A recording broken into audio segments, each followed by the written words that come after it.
നമസ്കാരം. മോർണിംഗ് ന്യൂസിലേക്ക് സ്വാഗതം. സംസ്ഥാനത്ത് ചൂട് കനക്കുന്നു. ഇന്ന് 9 ജില്ലകളിൽ യെല്ലോ അലർട്ട് മുന്നറിയിപ്പുണ്ട്. കൊല്ലം, ആലപ്പുഴ, കോട്ടയം, പാലക്കാട്, കോഴിക്കോട്, തിരുവനന്തപുരം, എറണാകുളം, തൃശൂർ, കണ്ണൂർ ജില്ലകളിലാണ് യെല്ലോ മുന്നറിയിപ്പ്. ഈ ജില്ലകളിൽ സാധാരണയേക്കാൾ 2 മുതൽ 4 ഡിഗ്രി സെൽഷ്യസ് ചൂട് ഉയരാൻ സാധ്യതയുണ്ടെന്ന് കേന്ദ്ര കാലാവസ്ഥാ വകുപ്പിന്റെ മുന്നറിയിപ്പിൽ പറയുന്നു. കൊല്ലം, ആലപ്പുഴ, കോട്ടയം, പാലക്കാട്, കോഴിക്കോട് ജില്ലകളിൽ ഉയർന്ന താപനില 37 ഡിഗ്രി സെൽഷ്യസ് വരെയും, തിരുവനന്തപുരം, എറണാകുളം, തൃശൂർ, കണ്ണൂർ ജില്ലകളിൽ ഉയർന്ന താപനില 36 ഡിഗ്രി സെൽഷ്യസ് വരെയും ഉയരാൻ സാധ്യതയെന്ന് കേന്ദ്ര കാലാവസ്ഥാ വകുപ്പ് അറിയിക്കുന്നു.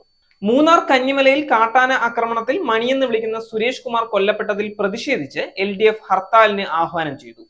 KDH വില്ലേജ് പരിധിയിലാണ് ഹർത്താല്. കോൺഗ്രസ് പ്രവർത്തകർ റോഡ് ഉപരോധിക്കുമെന്ന് അറിയിച്ചിട്ടുണ്ട്. മറ്റു പ്രതിഷേധങ്ങൾക്കും സാധ്യതയുണ്ട്. അതേസമയം കാട്ടാന ആക്രമണത്തിൽ കൊല്ലപ്പെട്ട ഓട്ടോ ഡ്രൈവർ മണിയുടെ പോസ്റ്റ്മോർട്ടം ഇന്ന് നടക്കും. ഇന്നലെ രാത്രി 9:30 കാട്ടാന ആക്രമണം. കന്നിമല എസ്റ്റേറ്റ് ഫാക്ടറിയിൽ ജോലി കഴിഞ്ഞ് തൊഴിലാളികളുമായി വീട്ടിലേക്ക് മടങ്ങിയവയായിരുന്നു കാട്ടാനയുടെ ആക്രമണം. മണിയാണ് ഓട്ടോ ഓടിച്ചിരുന്നത്. ഓട്ടോയെ കുത്തി മറച്ചിട്ട ഒറ്റയാൻ ഓട്ടോയിൽ നിന്ന് തെറിച്ചു വീണ മണിയെ തുമ്പിക്കൈയിൽ ചുഴറ്റിയെടുത്ത് എറിയുകയായിരുന്നു. തെറിച്ചു വീണ മണിയുടെ തലയ്ക്ക് ഗുരുതര പരിക്കേൽക്കുകയും തൽക്ഷണം മരണം സംഭവിക്കുകയും ചെയ്തു. നടൻ സുരാജ് വെഞ്ഞാറമൂടിന്റെ ലൈസൻസ് സസ്പെൻഡ് ചെയ്യാൻ മോട്ടോർ വാഹന വകുപ്പ്. രാത്രി അമിത വേഗത്തിൽ ഓട്ടിച്ച കാറ് ഇടിച്ച ബൈക്ക് യാത്രക്കാരന് പരിക്കേറ്റ സംഭവത്തിലാണ് നടപടി.